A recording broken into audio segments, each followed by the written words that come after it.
Ma tech entreprise ne connaît pas la crise, telle pourrait être la devise des jeunes pousses africaines après une année 2020 marquée par des investissements records et ce malgré la pandémie.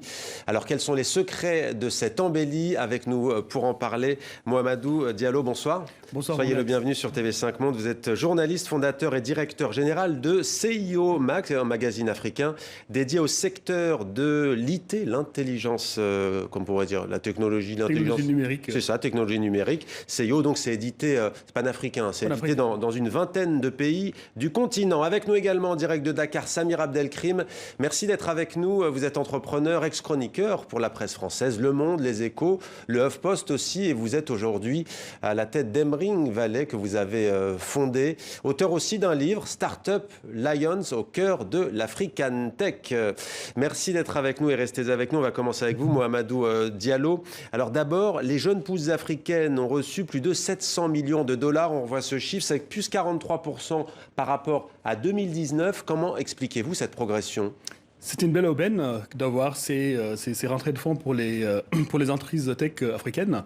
Donc il faut savoir que ça part de très loin. Donc c'est un doublement puisque jusqu'à très récemment, les investissements dans la tech africaine étaient très faibles. Mais ça cache également des disparités qu'on pourra développer par la suite compte tenu de la destination de ces fonds. C'est concentré dans 5 ou 6 pays principalement anglophones. Et également, quelques 40% de ces entreprises connaissent la crise et n'accèdent pas au financement. On va en parler, on va voir la différence entre pays anglophones, pays francophones. Tout à fait. Samir Abdelkrim, même question au fond, à quoi est due cette performance, vous qui sillonnez justement à la fois les pays anglophones et les pays francophones? Clairement, il y a eu un effet Covid qui est incontestable et on le voit dans les chiffres. Si on regarde le cumul des levées, le deuxième secteur où il y a eu le plus de levées de fonds par les startups africaines, c'est la e-santé. C'est vraiment révélateur. La santé numérique, c'est la santé numérique, la télémédecine. Numérique. La télémédecine, que ce soit au Ghana, que ce soit au Nigeria, que ce soit au Kenya, les investisseurs internationaux se sont rendus compte à l'occasion de la Covid à quel point l'Afrique était un véritable leader en matière de e-santé et les startups africaines aujourd'hui sont véritablement à l'avant-poste de cette réponse contre le Covid et ça s'est vraiment traduit dans les chiffres. Il y a eu une augmentation vraiment importante des levées dans le secteur de l'e-santé et c'est la plus grande augmentation par rapport à 2019. Tout secteur confondu. Alors restez avec nous, Samir Abdelkrim, on vous retrouve dans quelques instants. On va regarder un reportage à présent justement, on va voir concrètement comment notamment les jeunes investissent. 2 lycéens, 2 inventeurs en herbe. Nous sommes allés à leur rencontre à Dakar, reportage d'Alison Fernandez. Dans le quartier du Point E à Dakar, Malik et Kenny sont élèves au lycée sénégalo-américain. Malgré l'arrêt des cours pour cause de pandémie, ils ont l'autorisation exceptionnelle d'accéder au laboratoire de l'école. Et pour cause, membres du club de robotique, ces 2 inventeurs en herbe cherchent des solutions contre le coronavirus. Et là, ils testent leur dernier prototype, une caméra dotée d'intelligence artificielle. Dans les grandes surfaces, ils ont besoin de compter le nombre de personnes, les limiter, mais aussi vers les caisses, quand c'est le moment de payer, des fois les personnes sont trop proches et ça aussi il y a des risques de contamination. Élèves en classe de première scientifique, Malik et Kenny n'en sont pas à leur coup d'essai. Il y a quelques mois, ils ont créé une canne intelligente destinée aux personnes non-voyantes. Elle signale les obstacles et est équipée d'un système de géolocalisation. Une invention qu'ils ont développée au lycée. En Afrique, il faut que la technologie prenne une autre voie.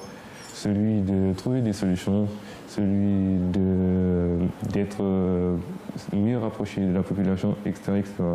Mais pour pouvoir proposer ces solutions au plus grand nombre, les 2 lycéens doivent trouver des investisseurs. Pour cela, ils rencontrent aujourd'hui les fondateurs d'une plateforme qui aide l'entrepreneuriat des jeunes. Leur projet a été retenu parmi les projets qui seront portés et présentés à des bailleurs. Donc déjà, ça c'est un acquis, mais au-delà de ça aussi, nous prévoyons, n'est-ce pas, de faire d'autres initiatives pour les permettre à avoir, un financement, mais à plus grande échelle. Un coup de pouce qui pourrait leur permettre de concrétiser un autre objet connecté, un bracelet électronique relié aux urgences qui ferait aussi office de carnet de santé. Mohamedou Diallo, le Sénégal, c'est un pays que vous connaissez bien. Est-ce qu'il a profité de ces investissements ? Tout à fait. On a vu pas mal de concours de start-up, d'innovation qui se sont mis en place à l'occasion de ce Covid. L'écosystème start-up a pu produire des solutions très, très innovantes pendant cette période. Et je pense qu'il y a eu des levées de fonds assez importantes qui ont permis à des entreprises, à des start-up sénégalaises. Dans quel secteur ? Dans le secteur de l'e-santé, comme le disait tout à l'heure notre ami Samir. Également, surtout dans la partie fintech. Puisque dans la partie fintech, on a des start-up comme Paydunia ou d'autres qui aujourd'hui sont des start-up de référence. Fintech, pour nous qui ne sommes pas forcément des... La finance. La finance technologique, donc tout ce qui est paiement mobile, tout ce qui est e-banking. Donc c'est un secteur jusqu'à présent qui, avec la Covid, donc la santé numérique a pris le pas. Mais jusqu'à présent, c'est dans le domaine de la santé, de la finance numérique que les entreprises africaines ont pu bénéficier de la manne d'investissement venant de l'étranger. Samir Abdelkrim, on a cité ce chiffre, plus de 700 millions de dollars. Le Kenya, à lui seul, c'est la référence pour les jeunes entreprises de haute technologie. Il lève à lui seul, ce pays d'Afrique de l'Est anglophone, 190 millions de ces 700 millions de dollars. C'est quoi la force du Kenya ? Bon, disons que historiquement, le Kenya, notamment justement à travers paiement mobile, tout le connaît, alors c'est ancien maintenant, ça remonte à 2007 avec M-TISA. Le Kenya, historiquement, c'est l'un des pays qui a le plus innové dans la fintech, avec justement de manière massive à l'échelle de permettre à la population entière de réaliser des paiements mobiles avec un téléphone. Ça a commencé très tôt avec Safaricom. C'est aussi là que sont apparus les premiers véritablement accélérateurs, incubateurs avec le iHub, par exemple, iconique à l'image vraiment un incubateur emblématique sur le continent. Et puis, il y a un mindset, il y a un écosystème qui fait que beaucoup d'investisseurs, notamment anglophones, lorsqu'ils ont commencé à s'intéresser à l'Afrique, leur premier point de chute, c'était souvent Nairobi. Il fallait être à Nairobi, ce qu'on appelait à l'époque la Silicon Savannah, et c'est resté. Aujourd'hui, l'écosystème kényan, c'est un des écosystèmes les plus vibrants du continent, parce qu'il y a ces fondamentaux historiques derrière qui font qu'aujourd'hui, pour un investisseur, investir à Nairobi, c'est incontournable, notamment sur ces secteurs à la fois fintech, mais aussi agritech, des startups comme Twika Food qui ont réalisé des méga levées. Agritech, c'est l'agriculture connectée, montre que le Kenya est vraiment incontournable. Il y a aussi un pays qui commence à apparaître et qui va détrôner véritablement ce trio tête que constitue le Kenya, l'Afrique du Sud, le Nigeria, c'est l'Égypte. On voit cette grande puissance du nord de l'Afrique, méditerranéenne, qui aujourd'hui représente de plus en plus de levées avec un vrai mindset entrepreneurial. J'étais au Caire il y a quelques semaines, il y a des talents. Il y a des universités, des incubateurs comme Falak Startup, et on voit de plus en plus de méga levées, notamment dans la santé, en Égypte et précisément au Caire. Alors l'Égypte, étoile montante donc des jeunes pousses. Alors je signale que les chiffres qu'on évoque, ils viennent de l'enquête de Disrupt Africa, qui révèle d'ailleurs qu'on progresse, y compris parmi les pays francophones. On est passé de 19 pays en 2019 à 24 pays en 2020. Le monde francophone, il progresse, mais il reste à la traîne. Il reste à la traîne, c'est très faible ce qui se passe dans le monde francophone. Donc il y a des encouragements à mettre en place pour justement atteindre ce mindset, comme le disait tout à l'heure Samir, pour que les entreprises, les start-upers arrivent à accéder à ces financements qui viennent de l'étranger. D'où ils viennent d'ailleurs, parce qu'on va finir par l'oublier cette question finalement. D'où viennent ces fonds ? Des fonds d'investissement, des fonds souverains de l'étranger, notamment des pays américains, de l'Europe. De plus en plus, la France également s'intéresse à cette partie pour le financement, pour accompagner cet écosystème des startups africaines. Donc il y a un engouement autour de ces initiatives africaines qui arrivent. Et ce que j'aimerais bien souligner également, c'est qu'il y a aujourd'hui 40 à 50% des entreprises qui risquent la banqueroute. Parce qu'on dit ce qui marche, mais également il faut faire référence à ce qui ne marche pas. Pourquoi ? À cause de la pandémie. À cause de la pandémie. Donc c'est des chiffres donnés par Smart Africa. 40 à 50% des startups africaines risquent la banqueroute puisqu'ils n'ont pas accès au marché, ils n'ont plus accès au financement. Et donc c'est un véritable problème. Mais comment les aider du coup ? Est-ce que les États africains interviennent ou pas ? Les États africains n'interviennent pas aujourd'hui comme il le faut. Donc il y a quelques points qui ont été mis en place par les États pour accompagner accompagner cet écosystème. Mais je pense que l'écosystème doit être aménagé davantage et apporter des solutions au niveau réglementaire, justement, pour attirer des investissements, ce que les anglophones ont compris et que les francophones n'ont pas encore mis en place.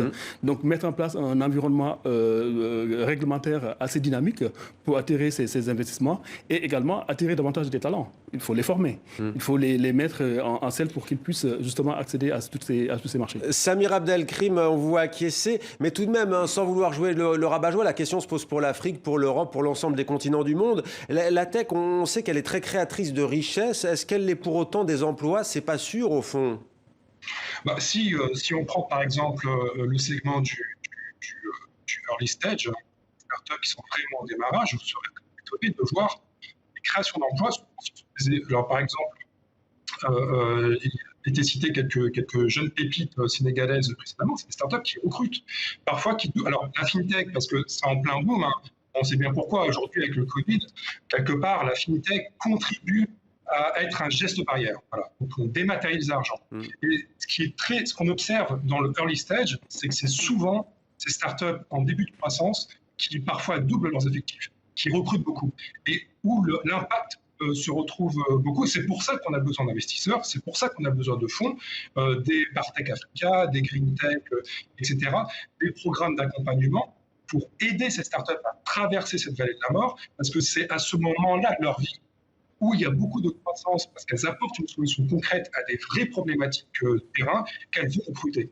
Et vraiment, le early stage peut être un vrai gisement d'emploi à condition, et là je rejoins ce que vient de dire Mouamadou, c'est qu'il faut accompagner cet écosystème, que l'État, la puissance publique, ici au Sénégal, il y a des choses qui sont faites par l'ADER, par exemple, pour accompagner avec un portefeuille de start-up, soit présent pour aider cet écosystème à passer à la vitesse supérieure. Et plus on aura un écosystème du early stage développé, plus il y aura de création d'emplois, parce que véritablement, ça crée des emplois. Plus ça crée de la croissance, plus ça crée de l'emploi. Merci beaucoup Samir Abdelkrim d'avoir répondu à nos questions. Allez, 15 secondes parce que je vois que vous voulez vraiment intervenir. C'est très important que ce que disait Samir Abdelkrim, c'est bien d'attirer les investissements, mais également il ne faut pas perdre la souveraineté de ces pays-là. Parce que quand ces fonds viennent de l'étranger, donc l'innovation part ailleurs. C'est pas gratuit. Donc c'est pas gratuit. Donc là, je pense qu'il faudrait qu'on insiste davantage pour que les États mettent en place de véritables véhicules de financement pour accompagner cette stratégie de développement qui est en train de se mettre en place pour accompagner cet écosystème. Merci beaucoup Mouamadou Diallo d'avoir été avec nous. Merci également Samir Abdelkrim pour tous vos éclairages en direct de Dakar au Sénégal.